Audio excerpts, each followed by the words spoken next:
Okay, so tonight what we're going to get into is a brand new course in intermediate macroeconomics.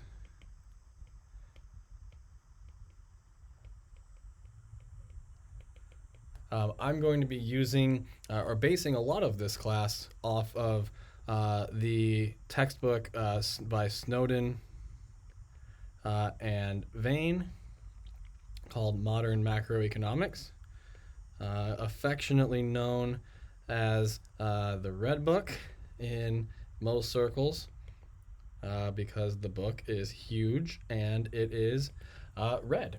Okay, so let's just kind of start off tonight or today's video with just like a reintroduction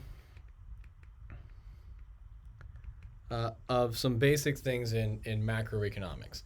So first off, what is macro? Okay, so briefly, what macroeconomics seeks to explain is basically twofold: the cause and impact of short-run fluctuations in GDP. This is also known as the business cycle. And then second, it seeks to explain the major determinants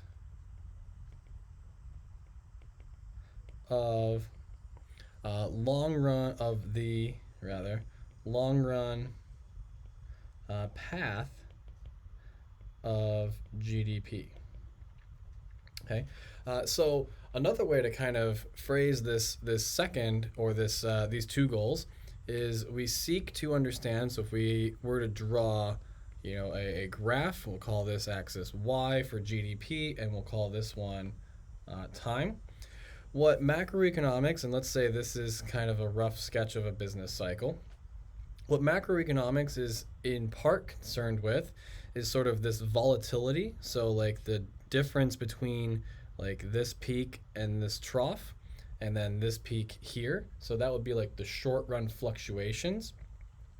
But then macroeconomists are also concerned that long run growth would be sort of like this trend line here.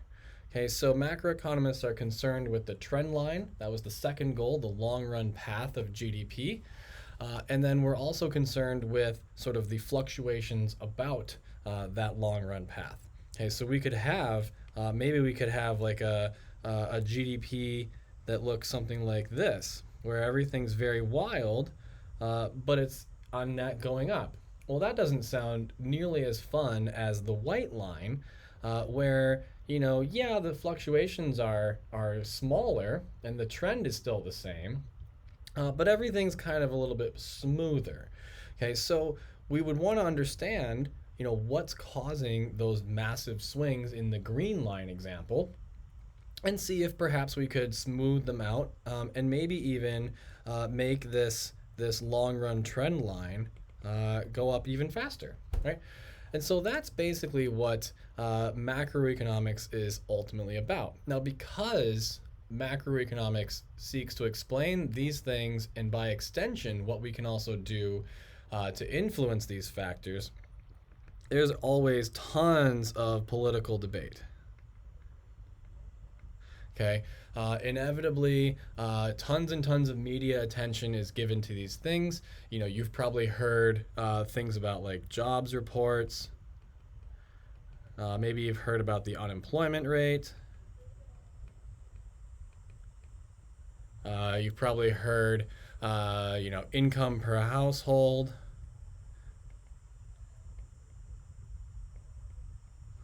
Whoops. Things about inflation, perhaps. GDP in general, right? You've probably heard about these things in the news lately.